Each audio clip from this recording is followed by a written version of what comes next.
नमो अरिहन्ताणं नमो सिद्धाणं नमो आयर्याणं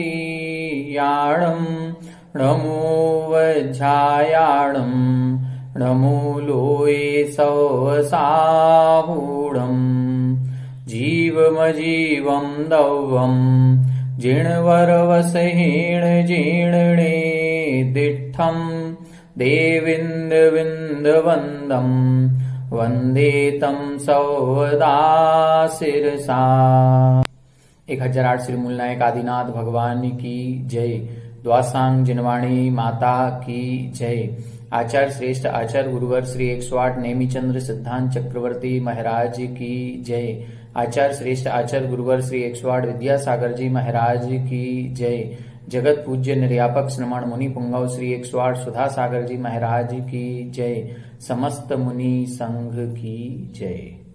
आलोक मोदी स्वाध्याय सुधा YouTube channel पर आप सभी दर्शकों का हार्दिक स्वागत, हार्दिक अभिनंदन। आचार्य नेमीचंद्र स्वामी जी द्वारा विरचित श्री बृहद्रव संग्रह जी ग्रंथराज का हम सभी स्वाध्याय कर रहे हैं और पिछले 5-6 दिनों से हमने इसका स्वाध्याय प्रारंभ किया था। पिछली 5-6 कक्षाओं में हमने जीव के 9 अधिकारों में से जीव के जीवत्व अधिकार, उपयोगत्व अधिकार और अमूर्तिकत्व अधिकार को समझ लिया है। आज हम जीव के कर्तृत्व अधिकार पर चर्चा करेंगे। कर्तृत्व अधिकार का मतलब होता है जीव करता है, अर्थात जीव करने वाला होता है। क्या करने वाला होता है? जीव देखा जाए तो अपने शुद्ध भावों को भी करता है, जैसे सिद्ध परमेष्ठी हैं। सिद्ध परमेष्ठी अपने शुद्ध भावों को कर रहे हैं। हम लोग जो संसारी जीव हैं, हम लोग राग द्वेष करते हैं, क्रोध मान माया लोभ करते हैं, काषायक भाव आदि कर रहे हैं। हम लोग ज्ञानावरण आदि कर्मों को भी बांधते हैं। हमारे भावों के अनुसार हमारे ये जो औदारिक आदि वैक्रियक आदि ये जो शरीर हैं, इन शरीर या 6 पर्याप्तियों का भी निर्माण किया जाता है। लौकिक व्यवहार में हम सोना चांदी बनाते हैं, घर मकान बनाते हैं, हम अपने घड़े को बना रहे हैं, कपड़ा बना रहे हैं, विभिन्न चीजों को बनाते हैं। कोई खाना बना रहा है, कोई दुकानदारी चला रहा है। तो हम लौकिक व्यवहार में भी बहुत सारी क्रियाओं को करते हैं। अब प्रश्न ये उठता है कि इन सारी क्रियाओं को हम करने वाले हैं, तो ये कैसे हो सकता है? आत्मा क्या घर मकान आदि बना सकती है? आत्मा तो नहीं बना सकती, ये तो शरीर बनाता होगा। तो हम किस नए से इन मकान आदि को बनाते हैं? किस नए से हम सोना चांदी आदि बना रहे हैं? किस नए से हम ज्ञानावरण आदि कर्मों को बांध रहे हैं?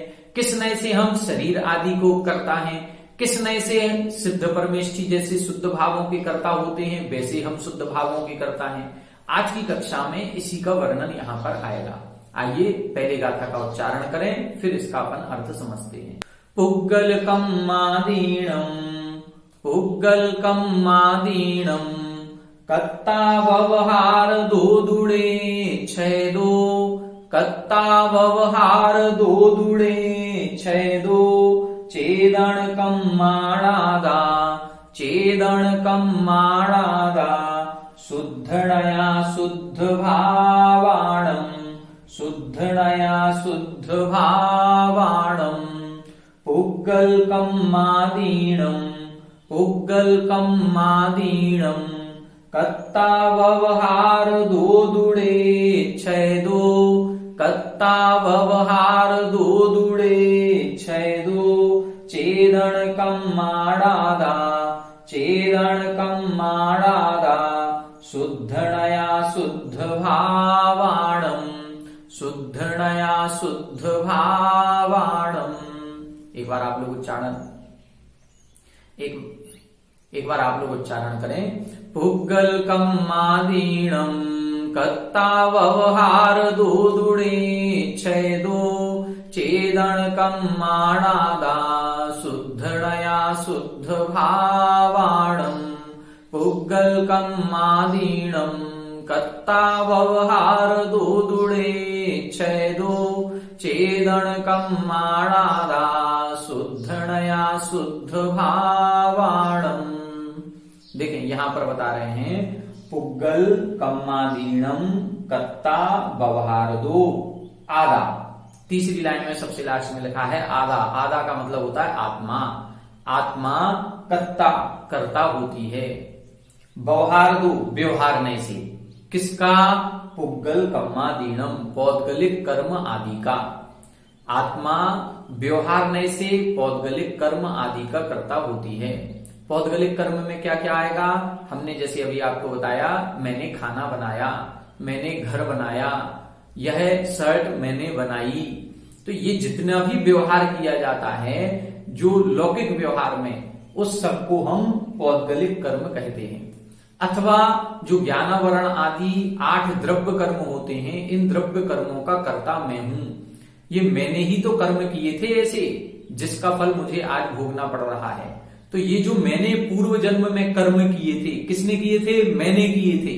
तो मैं इन पौद्गलिक कर्मों का कर्ता हूं। तो पौद्गलिक कर्मों का कर्ता में मतलब क्या क्या आ जाएगा? ये शरीर मैंने बनाया। ये शरीर किस कारण से बना? आत्मा ने बनाया। तो ये आत्मा के परिणामों के कारण से इसका औदारिक शरीर मिला, या इसने 6 पर्याप्तियों के योग्य वर्गणाओं का ग्रहण किया। तो 6 पर्याप्तियों की योग्य वर्गणाओं का ग्रहण करना, बैक्टीरियक शरीर, आहारक शरीर या औदारिक शरीर के निमित्त योग्य वर्गणाओं का ग्रहण करना, अथवा ज्ञानावरण आदि 8 द्रव्य कर्मों के योग्य वर्गणाओं का ग्रहण करना, अथवा ये घट पट मकान सोना चांदी आदि को बनाना, ये सब पौद्गलिक कर्म कहलाएगा। और ये पौद्गलिक कर्मों के कर्ता हम किस नय से हैं? व्यवहारदो व्यवहार नय से। अब देखें निश्चय नय से हम किसके कर्ता हैं? तो निश्चयदो निश्चय नय से चेदन कर्माण चेतन कर्मों के कर्ता हैं। निश्चय नय से हम चेतन कर्मों के कर्ता हैं। अब चेतन कर्म क्या कहलाते हैं? चेतन कर्म का मतलब है जो आत्मा करती है। आत्मा क्या करती है? आत्मा 2 प्रकार के भाव करती है, या तो शुद्ध भाव करेगी या अशुद्ध भाव करेगी। आत्मा जैसे सिद्ध परमेष्ठी भगवान की आत्मा है, ये शुद्ध भावों की करता है। इनके अनंत ज्ञान अनंत दर्शन होता है, इसलिए ये अनंत ज्ञान अनंत दर्शन रूप शुद्ध भावों की करता है। ये कर्मों से रहित हैं, कर्म निरपेक्ष हैं।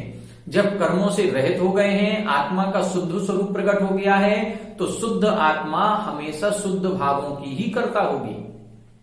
अब हमारी जो अशुद्ध आत्मा है, ये अशुद्ध आत्मा किस प्रकार से कर्मों का करता है? तो हमारी अशुद्ध आत्मा राग द्वेष क्रोध मान माया लोभ इत्यादि ये जितने भी कासायिक विकारी भाव हैं, विभाव परिणाम हैं, हम सभी इन विभाव परिणामों के कर्ता हैं। इसको कहेंगे हम अशुद्ध निश्चय नय। तो अशुद्ध निश्चय नय से हम विकारी विभाव परिणामों के कर्ता हैं, और शुद्ध निश्चय नय से हम अनंत ज्ञान अनंत दर्शन अनंत सुख अनंत वीर्य जैसे शुद्ध भावों के कर्ता होते हैं।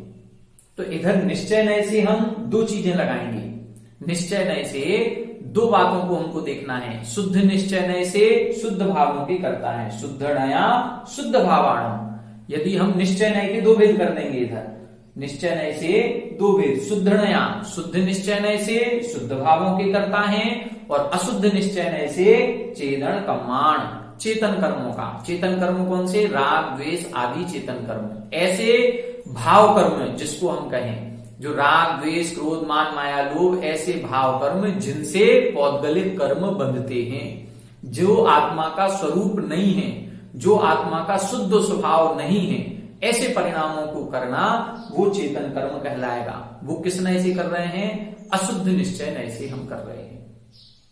तो निश्चय नय के हम यहां पर 2 भेद करेंगे, एक अशुद्ध निश्चय नय, एक शुद्ध निश्चय नय। अशुद्ध निश्चय नय से हम राग द्वेष आदि विकारी भावों के करता हैं, और शुद्ध निश्चय नय से हम अनंत ज्ञान दर्शन आदि शुद्ध भावों के करता है। अब जैसे यहां पर हमने निश्चय नय के 2 भेद कर दिए, शुद्ध निश्चय नय अशुद्ध निश्चय नय, इसी प्रकार से इधर हम जो व्यवहार नय है, इस व्यवहार नय के भी 2 भेद करेंगे। व्यवहार नय के 2 भेद में एक भेद होता है असद्भूत व्यवहार नय। असद्भूत व्यवहार नय के 2 भेद किए जाते हैं, अनुपचरित असद्भूत व्यवहार नय और उपचरित असद्भूत व्यवहार नय। अनुपचरित का मतलब है जो आत्मा से एक क्षेत्रावगाह संबंध बना लेता है, जो आत्मा को छोड़ करके नहीं पाया जाता, उसको बोलेंगे अनुपचरित। और उपचरित का मतलब है जो आत्मा से पृथक दिखाई दे रहा है, उसको हम बोलेंगे उपचरित। असद्भूत का मतलब जो आत्मा का स्वभाव नहीं है, इसीलिए इसको हम व्यवहार नय कहते हैं। तो अनुपचरित असद्भूत व्यवहार नय में हम ज्ञान वर्ण आदि पौद्गलिक कर्मों के करता है। अनुपचरित असद्भूत व्यवहार नय से ही हम जो हमने ये शरीर बनाया है, जो हमें मन वचन काय की प्राप्ति हुई है, ये जो मन वचन काय की प्राप्ति, आहार, शरीर, इंद्रिय, श्वासोच्छ्वास, भाषा, मन पर्याप्ति जो हमने प्राप्त की है, इन वर्गणाओं के करने वाले कौन? मेरी आत्मा। तो ये किस नय से है? ये अनुपचरित असद्भूत। क्यों? क्योंकि आत्मा और शरीर का संबंध एक क्षेत्रावगाह हो गया। ज्ञान वर्ण आदि जो 8 कर्म हमने बांधे, उनका अब हमारी आत्मा से एक क्षेत्रावगाह संबंध हो गया। इसलिए इसको हम अनुपचरित असद्भूत व्यवहार नय कहते हैं। और जैसे हमने सोना चांदी बनाया, हमने शर्ट पैंट आदि बनाए, हमने घर मकान आदि बनाया, हमने खाना बनाया तरह तरह का, तो ये जो हम व्यवहार कर रहे हैं, ये क्या है? जो भी चीज हमने बनाई है वो आत्मा से एक क्षेत्रावगाह संबंध स्थापित किए है या अलग दिख रही है? तो घर मकान, सोना चांदी, खाना पीना, ये सब अलग अलग दिख रहा है। शरीर से या आत्मा से कोई संबंध स्थापित इसका नहीं है। इसलिए इसको बोलेंगे हम उपचरित असद्भूत व्यवहार नय। तो उपचरित असद्भूत व्यवहार नय से हम घर मकान, सोना चांदी आदि के करता है। अनुपचरित असद्भूत व्यवहार नय से हम ज्ञान वर्ण आदि 8 कर्मों के अथवा 3 शरीर 6 पर्याप्तियों के योग्य वर्गणाओं को ग्रहण करते हैं, इनके हम कर्ता होते हैं। तो व्यवहार नय के हमने 2 भेद कर लिए, अनुपचरित असद्भूत और उपचरित असद्भूत। व्यवहार नय का एक भेद और होता है सद्भूत। उस सद्भूत के भी ये 2 भेद किए जाते हैं, अनुपचरित और उपचरित। तो जो व्यवहार नय में हमने सद्भूत वाला जो भेद है, जो अनुपचरित सद्भूत या उपचरित सद्भूत है, उसी को हम शुद्ध निश्चय नय या अशुद्ध निश्चय नय कहते हैं। सद्भूत व्यवहार कहें या निश्चय नय कहें, लगभग लगभग एक समान ही होते हैं। विवक्षाओं का कहीं थोड़ा बहुत अंतर हो सकता है, लेकिन लगभग लगभग समान ही होते हैं। अनुपचरित सद्भूत व्यवहार नय में हमारा केवल ज्ञान, केवल दर्शन आता है, और उपचरित सद्भूत में वही मति ज्ञान, श्रुत ज्ञान, अवधि ज्ञान, मनःपर्यय ज्ञान आते हैं, जो शुद्ध निश्चय नय और अशुद्ध निश्चय नय में आता है। शुद्ध निश्चय नय से जैसे ज्ञान हमारी आत्मा का लक्षण है, हमारी आत्मा ज्ञान से रहित नहीं होगी, तो हम शुद्ध निश्चय नय से कौन से ज्ञान वाले हैं? शुद्ध निश्चय नय से हम केवल ज्ञान वाले हैं। और अशुद्ध निश्चय नय से मति ज्ञान, श्रुत ज्ञान, अवधि ज्ञान, मनःपर्यय ज्ञान वाले हैं। अशुद्ध निश्चय नय से क्यों है? क्योंकि ये कर्म सापेक्ष होता है, कर्म के क्षयोपशम से होता है। और शुद्ध निश्चय नय कर्म निरपेक्ष होता है। इसलिए जो केवल ज्ञान है वो कर्मों के क्षय से प्रकट होता है। इसी को हम सद्भूत व्यवहार भी कहते हैं। तो सद्भूत व्यवहार जो अनुपचरित सद्भूत होगा वो केवल ज्ञान हो गया, और उपचरित सद्भूत होगा वो मति ज्ञान, श्रुत ज्ञान, अवधि ज्ञान, मनःपर्यय ज्ञान। इसी रूप से लगाया जाता है। जब कभी विशेष नय पर हम चर्चा करेंगे तब इसके बारे में और खुलासा आपके साथ करेंगे। अभी आज की इस कक्षा में, इस गाथा में इतना ही अपन को अर्थ समझना है। पुग्गल कम्मादीनम कत्ता व्यवहारदो। व्यवहार नय से यह आत्मा करता है। किसकी करता है? पौद्गलिक कर्मों की करता है। पौद्गलिक कर्मों में क्या लगाएंगे? पौद्गलिक कर्म में अब हम 2 विवक्षाएं लगाएंगे, अनुपचरित असद्भूत और उपचरित असद्भूत। अनुपचरित असद्भूत में जो आत्मा से एक क्षेत्रावगाह संबंध प्राप्त कर लिया है वो सारी चीजें आएंगी, जैसे ज्ञान वर्ण आदि 8 कर्म या शरीर के योग्य जो वर्गणाएं जो आत्मा से संबंध को प्राप्त हो गई हैं, तो इन वर्गणाओं के हम करता हैं। तो ये हो गया अनुपचरित असद्भूत। अब आदिनम में और कौन से कार्य लगाए जाएंगे? तब बताया कि हमारी आत्मा घट पट आदि अनेक कार्यों की करता है, जो लौकिक व्यवहार में हम सारे कार्य देखते हैं। जैसे कोई एक कुंभकार है, वो घड़े का निर्माण कर रहा है। कोई एक कारपेंटर है, बढ़ई है, वो टेबल आदि बना रहा है। कोई प्लम्बर है, वो नल आदि को बना रहा है। कोई पेंटर चित्रकार है, वो चित्रकारी कर रहा है। कोई एक गृहिणी है, वो खाना आदि बना रही है। कोई कारीगर है, वो मकान आदि बना रहा है। तो जितने भी लौकिक व्यवहार में कार्य हो रहे हैं, ये हमारे कहने में आता है ये कार्य मैंने किया। तो ये किस नय से किया? ये उपचरित असद्भूत व्यवहार नय से।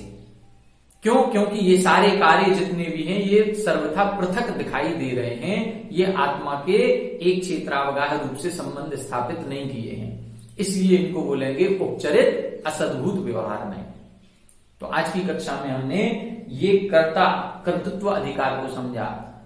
आत्मा व्यवहार नय से पौद्गलिक कर्मों का करता है, अनुपचरित व्यवहार नय से ज्ञानावरण आदि 8 कर्मों का करता है, और उपचरित असद्भूत व्यवहार नय से हम सोना चांदी घर मकान घड़ा मटका आदि जितने भी अन्य कार्य हैं उन सबको बनाने वाले हैं। शुद्ध निश्चय नय और अशुद्ध निश्चय नय से क्या होगा? निश्चय नय दो, अर्थात निश्चय नय से, अब निश्चय नय में दो भेद, अशुद्ध निश्चय नय से चेतन कर्मों का, ऐसे चेतन कर्म जो अशुद्ध भाव करते हैं, राग द्वेष क्रोध मान माया लोभ, ये सारे जितने भाव हैं इनके हम करता है अशुद्ध निश्चय नय से। और शुद्ध निश्चय नय से शुद्ध भावाणम, शुद्ध भावों के कर्ता होते हैं जो सिद्ध परमेष्ठियों के होते हैं। क्या ये शुद्ध भावों के कर्ता हम अभी वर्तमान में हो सकते हैं? वर्तमान में हम तब हो सकते हैं जब हम राग द्वेष आदि विकारी भावों को छोड़ दें। जब आत्मा शुद्धोपयोग में लीन होती है तो शुद्धोपयोग में लीन होते समय, उस समय हमारी आत्मा भी शुद्ध भावों की करता है, लेकिन वो जो शुद्ध भाव हैं उन शुद्ध भावों में और सिद्धों के शुद्ध भाव में बहुत अंतर होता है। जिस समय हमारी आत्मा शुद्धोपयोग में लीन है उस समय के शुद्ध भाव और जो सिद्धों को शुद्ध भाव हो रहे हैं, अनंत ज्ञान आदि का साक्षात अनुभव हो रहा है, उसमें और इसमें बहुत अंतर है। इसीलिए ये जो शुद्धोपयोग के समय जो भाव होते हैं इनको शुद्ध निश्चय नय की अपेक्षा से भी दो भेद कर दिए जाते हैं। ये एक देश शुद्ध निश्चय नय हो जाता है और वो सर्वदेश शुद्ध निश्चय नय हो जाता है। कौन सा? जो सिद्धों के भाव प्रकट हो रहे हैं वो सर्वदेश शुद्ध निश्चय नय की अपेक्षा से हो जाएंगे, और जो हमारी आत्मा शुद्धोपयोग में लीन है उस समय जो भाव हो रहे हैं वो एक देश शुद्ध निश्चय नय की अपेक्षा से हम शुद्ध भावों के कर्ता होते हैं। तो इस प्रकार से नय की विवक्षाएं बहुत होती हैं और अनेक प्रकार से कई प्रकार के नय के भेद किए गए हैं शास्त्रों में। हम कभी नय पर एक विशेष कभी कोई चर्चा अपन के बीच में आएगी तब उसमें हम करेंगे। आज की कक्षा में इतना ही। आप सभी हमारे साथ बने रहें। कल की कक्षा में अब हम भोक्तृत्व अधिकार को पढ़ेंगे। भोक्तृत्व अधिकार में भी इसी प्रकार से नय की चर्चा करेंगे कि किस नय से हम किन चीजों को भोगने वाले होते हैं। कभी हम पर पदार्थों को भोग रहे हैं, कभी हम आत्मा के स्वरस को भोग रहे हैं। तो हम जो सुख दुख आदि का अनुभव करते हैं, ये जो अनुभव हमको हो रहा है, ये अनुभव किस कारण से हो रहा है, किस नय की अपेक्षा से हो रहा है, इसको हम भोक्तृत्व अधिकार में कल आपके साथ पढ़ेंगे। आप सभी हमारे साथ बने रहें। सभी को जय जय।